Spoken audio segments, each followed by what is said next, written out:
جمعۃ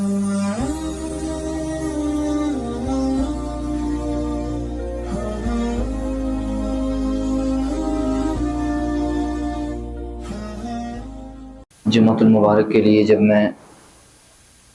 موضوعات کو دیکھ رہا تھا کہ کس اصلاحی موضوع کے اوپر گفتگو کی جائے، تو مختلف موضوعات کا جائزہ لینے کے بعد مجھ سے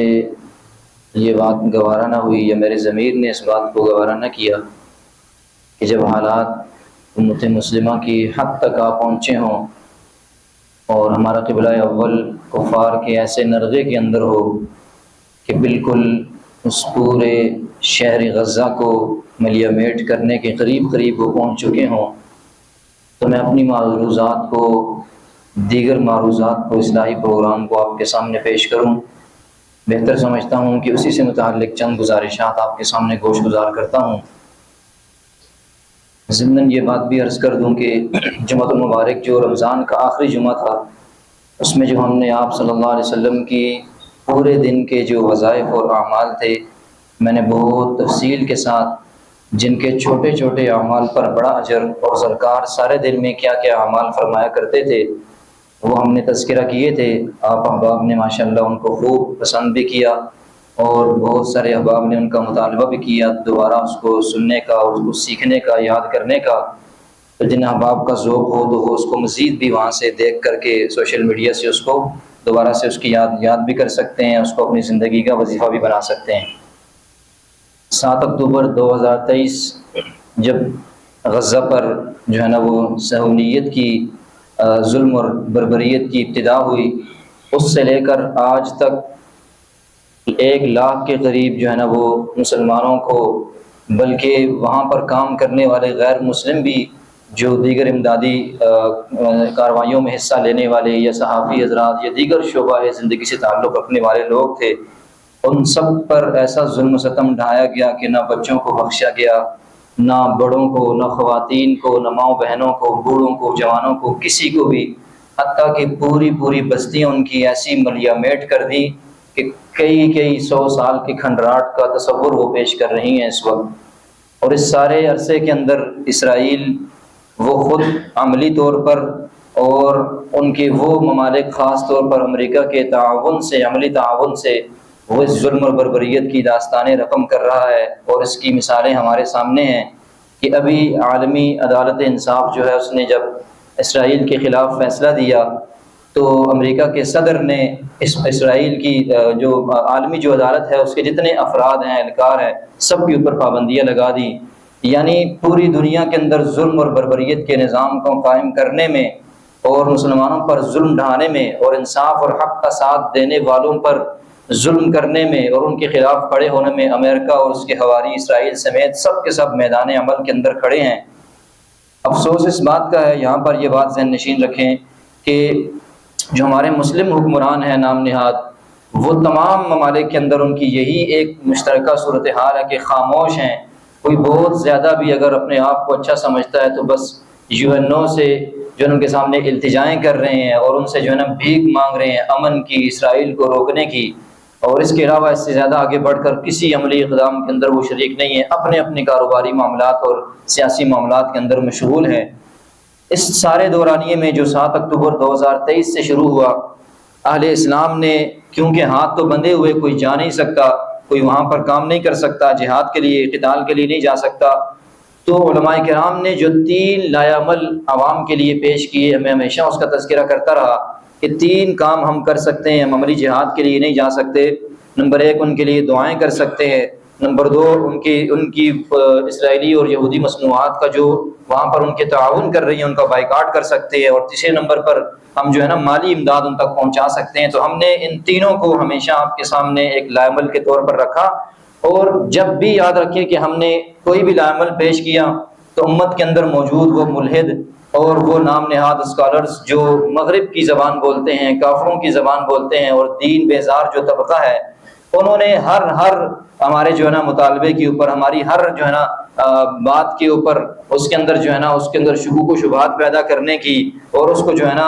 امت مسلمہ کی اس دفاع کو کمزور کرنے کی ہمیشہ کوشش کی۔ مثال کے طور پر ہم نے کہا کہ دعائیں کرنی چاہیے آپ کے اور میرے بس میں دعا ہے، ہم جا تو نہیں سکتے، تو اس پر اتنے شکوک و شبہات پیدا کرنے کی بارہا سوشل میڈیا بھرا پڑا ہے چیزوں کے ساتھ کہ بھائی ادھر وہ کٹ رہے ہیں اور مر رہے ہیں، یہ یہاں پر ممبروں سے دعاؤں کا کہہ رہے ہیں، وہ وہاں پر اپنے لاشیں اٹھا رہے ہیں، اور یہ لوگ یہاں پر جو ہے نا صرف دعاؤں سے کام چلا رہے ہیں، یہ خانقاہوں میں بیٹھے ہیں، مساجد میں بیٹھے ہیں، گھروں میں بیٹھے ہیں اور صرف دعاؤں سے کام چلا رہے ہیں۔ تو یاد رکھیں، ہمیشہ ہم نے اس بات کو عرض کیا کہ یہ دعائیں کرنا یہ کوئی حقیقی ان کا حل نہیں ہے، یہ ان کے دکھوں کا مداوع نہیں ہے، یہ صرف میری اور آپ کی دعاؤں کی حیثیت صرف اتنی ہے کہ کل ہم جب اللہ کے حضور پیش ہو جائیں گے تو کم از کم عذر کے طور پر پیش کر دیں گے کہ اللہ وہاں جا نہیں سکتے تھے، لڑ نہیں سکتے تھے، ہمارے بس میں یہ تھا، ہمارے عذر کے طور پر اس کو قبول کر لے تو شاید ہمارا عذر اللہ کی بارگاہ میں مقبول ہو جائے۔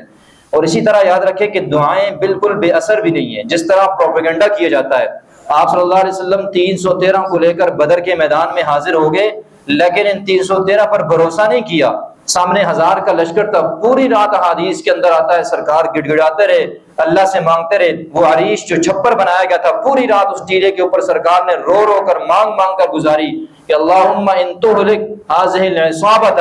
فلن تعبد فی الارض، اے اللہ اگر یہ چھوٹی سی جو جماعت میں لے کر کے آگے ہوں، یہ اب آپ اگر یہ ہلاک ہو گئی تو پھر زمین پر آپ کی عبادت کرنے والا کوئی نہیں رہے گا۔ تو یاد رکھیں دعائیں بھی اپنی جگہ پر قابل اثر ہیں، ان کا بھی اپنی جگہ پر اثر ہوتا ہے، بالکل ان کو بے اثر قرار دینا، ان کو اسلامی تعلیمات کے خلاف قرار دینا، یہ صرف اس ذہنیت کی عکاسی کرتا ہے جو مغرب پسندی کے اندر، مقصد صرف یہ نہیں ہوتا۔ میں آخر میں اس بات پر آ جاؤں گا کہ جو جہاد کی باتیں قتال کی کرتے تھے اب کدھر چلے گئے، تو یاد رکھیں مقصد صرف یہ ہوتا ہے کہ مسلمان کسی بھی لائے عمل کو چاہے وہ دعاؤں کی حد تک ہو اس کو بھی یہ لوگ قبول کرنے کو تیار نہیں ہے، مقصد وہاں جا کر لڑنا نہیں ہوتا ان کا۔ اسی طرح دیکھیں ہم نے بائیکاٹ کا کہا، تو بائیکاٹ میں تو ہمارے عام دکاندار بھی اتنے ماہر ہیں، اگر ان کے پاس جو ہے نا وہ چلے جائیں اور ان کے ساتھ گفتگو کریں، بات کریں، وہ بھی ایسی تعویلیں پیش کرتے ہیں کہ بندہ حیران ہو جائے کہ یار ان کے ساتھ انسان کیا کرے۔ تو اتنی تعویلات اور شکوک و شبہات اس بائیکاٹ کے اندر بھی کرنے کی کوشش کی گئی، پیدا کرنے کی، حالانکہ یہ بائیکاٹ ابن تیمیہ کا اور متفقہ طور پر تمام امت مسلمہ کے ائمہ کرام کا فتویٰ اس بات کے اوپر کہ جب کافروں اور مسلمانوں کی جنگ ہو تو مسلمانوں اور کافروں کی جنگ کے دوران کافروں کا تعاون کرنے والی تمام تجارتی پروڈکٹس کا بائیکاٹ کرنا ضروری ہے۔ اور یہ بات تو ہمارے اوپر روز روشن کی طرح آیا اور کھل کر آ چکی ہے کہ یہ کیسے بڑے بڑے برانڈز جو ہیں یہاں عملی میدانوں میں ان کے ساتھ کھڑے ہو کر لڑ رہے ہیں، حتیٰ کہ چھتوں کے اوپر جہاں اسرائیلی جو ہے نا وہ سنائپرز بیٹھتے ہیں، جہاں سینکڑوں کی تعداد میں وہ خول وہاں پر موجود ہیں، وہاں بھی پیپسی کی اور کوک کے جو ہے نا وہ کارٹن جو وہاں پر وہ پیتے ہیں وہ موجود ہیں۔ اسی طرح میکڈونلڈز جو ہے نا وہ عملی میدان میں وہاں پر کھڑے ہو کر فری ان کے اندر کھانے اور برگر اور چیزیں تقسیم کر رہی ہے۔ تو ایسی صورتحال کے اندر یہ کہنا کہ بھائی اس سے کچھ نہیں ہوتا اور نہیں کرنا چاہیے، میں نے ہمیشہ عرض کیا کچھ نہیں ہوتا، ہمیں اس کا کچھ نہیں پتا،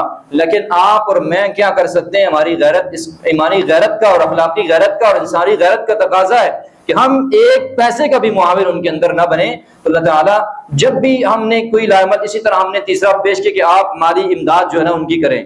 اب آپ یہاں پر بھی دیکھیں اتنے اس کے اندر شکوک و شبہات انہوں نے ڈالے، اتنی کوشش کی کہ یار مسلمانوں کے روپے اور مسلمانوں کا پیسہ جو ہے نا وہ جو ہے نا وہاں ایمان والوں کی اور غزہ والوں کے کام نہ آ سکے، اس کے اندر بھی خوب رکاوٹ پیدا کرنے کی کوشش کی گئی، اور اس سے بہتر حل یہ بتایا گیا کہ وہ تو ویسے بھی مر رہے ہیں، ختم ہو رہے ہیں، ان کو پر تو ویسے بھی بمباری ہو رہی ہے، آپ اپنے پیسے کو یہاں تک کہا گیا کہ ضائع کر دیں گے وہاں بیچ کر، انہوں نے آج 10 دن کی 20 دن کی مہینے کی زندگی ختم ہو جائیں گے، اس سے بہتر ہے کہ آپ جو ہے نا انسانیت کی فلاح کے کوئی اور کام کر لیں، آپ اپنے محلے میں کولر لگوا دیں، آپ اپنے علاقے کی لڑکیوں کی شادیاں کروا دیں، فلاں کام کر دیں۔ اس حد تک گر کر یہ لوگ اخلاقیات سے، اسلامیات سے، ہر چیز سے، انسانیت سے گرے ہوئے یہ لوگ ہیں کہ اس حد تک یہ لوگ کہنے لگے کہ ان کی مدد کی کوئی ضرورت نہیں، ویسے بھی مرنے والے ہیں، اس پیسے کو عام لوگوں کی فلاح بہبود کے لیے استعمال کر لو۔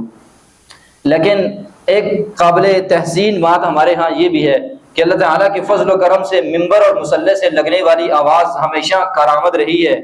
ہمیشہ عوام کا اور مخلص لوگوں کا، دیندار لوگوں کا ان پر اعتماد رہا ہے۔ جتنا مرضی کفر کا پروپیگنڈا علماء کے خلاف دینداروں کے خلاف ہو، ان لوگوں کے خلاف ہو، اس کے باوجود ہماری عوام کے اندر ایسا جذبہ موجود ہے کہ اگر ان کو صحیح گائیڈنس مل جائے، صحیح رہنمائی مل جائے تو تن من دھن سب کچھ قربان کرنے کو تیار ہو جاتے ہیں۔ یہ رمضان کے آخری جمعے کو آپ کے اور ہمارے قریب یہ بالکل تھوڑے سے چند 100 میٹر کے فاصلے پر یہ مکی مسجد ہے، 50,000 روپے ایک جمعے کے اندر جمع کر کے اسی دن کے اندر غزہ کے اندر پہنچا دیا گیا۔ یہ جمعہ بعد ہمارے کتنے قریب پڑتا ہے، بالکل یہ نزدیک ہے۔ یہاں سے لاکھوں روپے چندہ اب تک جب سے یہ سلسلہ شروع ہوگا لاکھوں کی تعداد میں جمع کر کے وہاں پہنچا دیا گیا۔ اور ہمارے قریبی دوست احباب نے جو ہمارے ساتھ مشاورت کے اندر رہتے ہیں، اپنی زکوٰۃ کے، اپنے صدقات اور خیرات کے، اپنے فطرانے کے حوالے سے جو ہم سے ذاتی مشورے لیتے رہے، انہوں نے بھی لاکھوں کی تعداد میں لاکھوں روپے جو ہے نا اپنے جو ہے نا وہاں پر اہل غزہ کے لیے پہنچا دیے۔ تو ملحد اور ان کی ذریت اور بے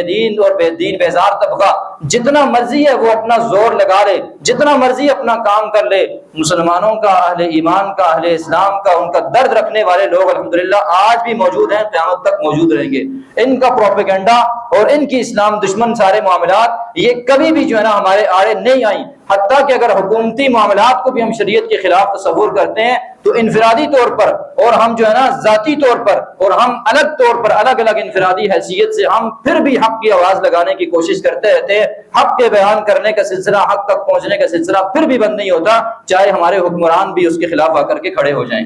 تو اس طرح یاد رکھیں کہ یہ سارے معاملات تو اپنی جگہ پر کہ ہم نے آپ کو لائے عمل دیا علماء کرام نے کہ بھائی آپ دعا کر سکتے ہیں، آپ ان کے لیے بائیکاٹ کر سکتے ہیں، آپ ان کے لیے جو ہے نا امداد بھیج سکتے ہیں، روپے اور پیسے بھیج سکتے ہیں، کسی بھی قسم کا تعاون کر سکتے ہیں ان راستوں کو۔ تو اس کے لیے یاد رکھیں کہ میں بہت دفعہ عرض کر چکا ہوں، بہت ساری تحریکیں ہیں ہمارے پاکستان کے اندر جو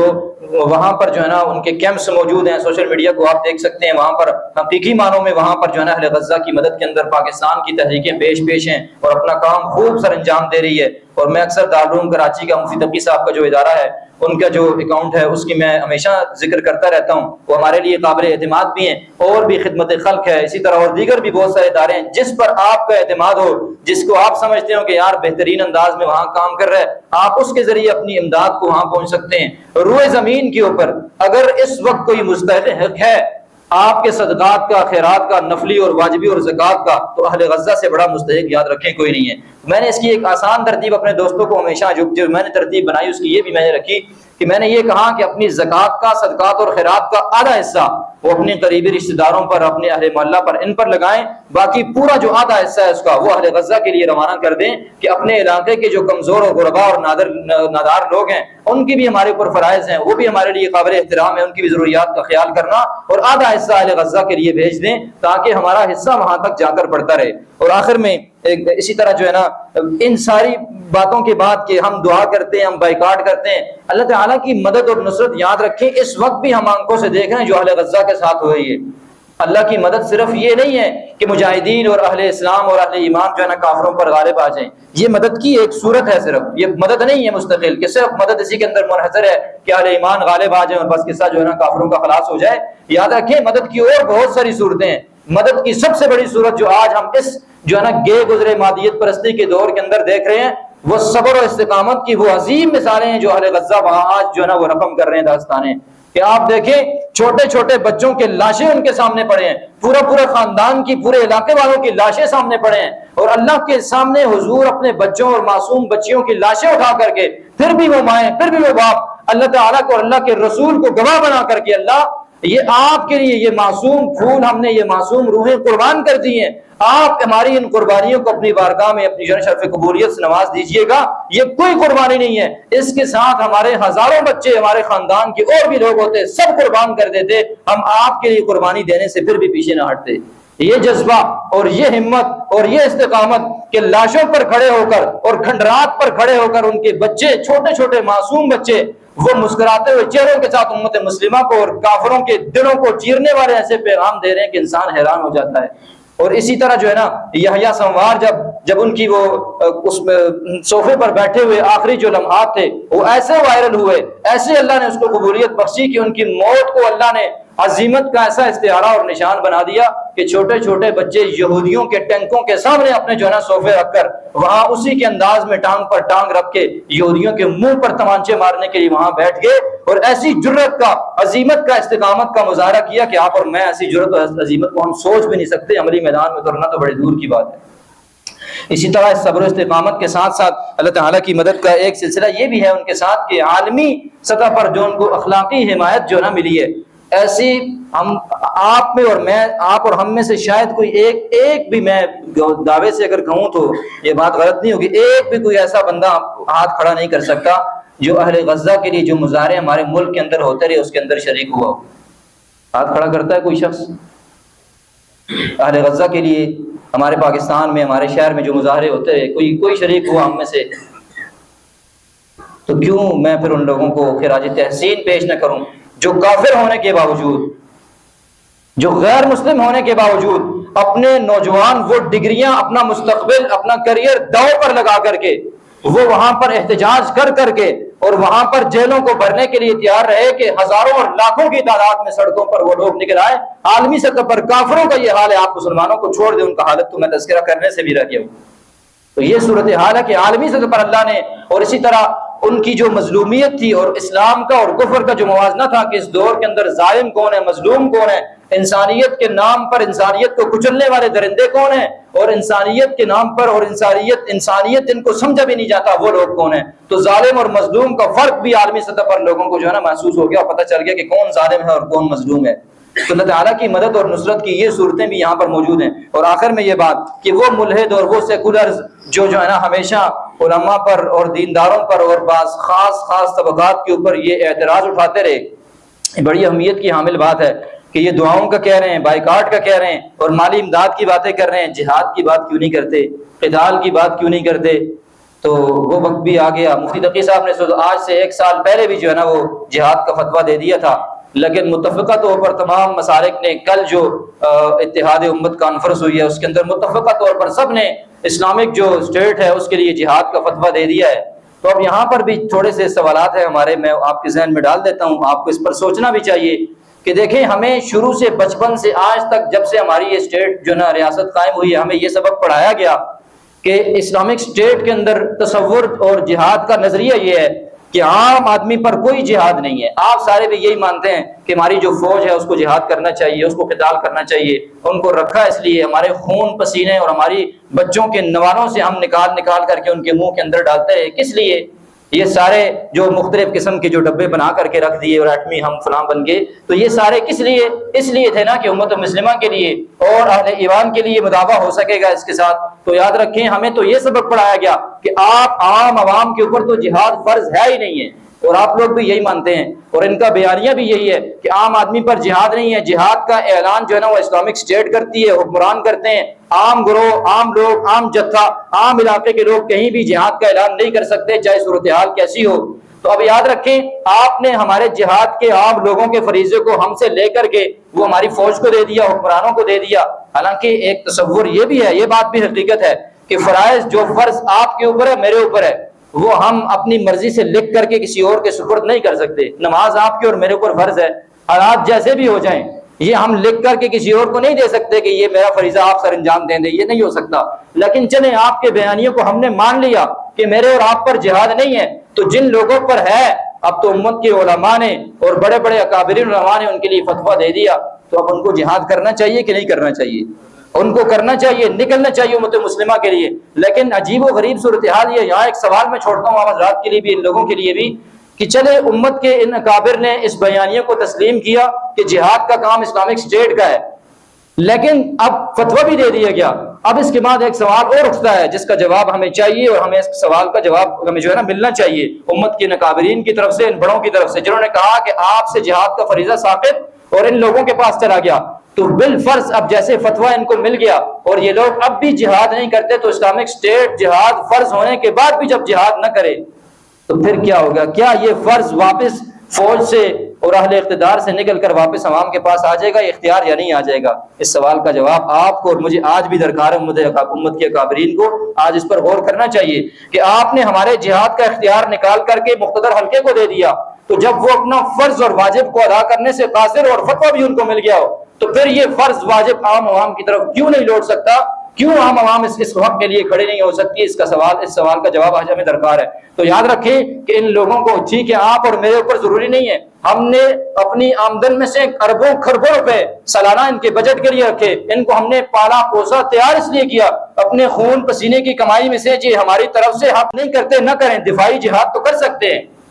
تو یہ لوگ اب ان کو چاہیے کہ میدان عمل میں نکلے، یہ ملک کے سیاسی معاملات سے، یہ ملک کے مذہبی معاملات سے، یہ ملک کے نجی معاملات کو چلانے سے، نجی سیکٹرز کو چلانے سے، سرکاری سیکٹرز کو چلانے سے اپنا ہاتھ نکالیں، اور جو ان کا اصل کام ہے کہ میدان میں نکل کر دشمن کو للکارنا، یہ ان کا کام تھا، ان کو آج یہ کرنا چاہیے، اس کے لیے میدان عمل میں آنا چاہیے۔ تو یہ امت کے جو ہے نا نوجوانوں کی، امت کے ہر فرد کی آواز ہے کہ جس کام کے لیے پال پوس کر اپنا روپیہ، اپنا پیسہ ان لوگوں کے اوپر ہم نے خرچ کیا، ان کو ٹریننگ دلوائی، تو اس کام کے لیے ان کو آج نکلنا چاہیے، اپنے حق کو ادا کرنا چاہیے۔ تو اللہ تعالیٰ ہمیں صحیح بات کو سمجھنے کی، اس پر عمل کرنے کی، اس کے لیے آواز اٹھانے کی توفیق نصیب فرمائے۔ وما علیہ الا البلاغ۔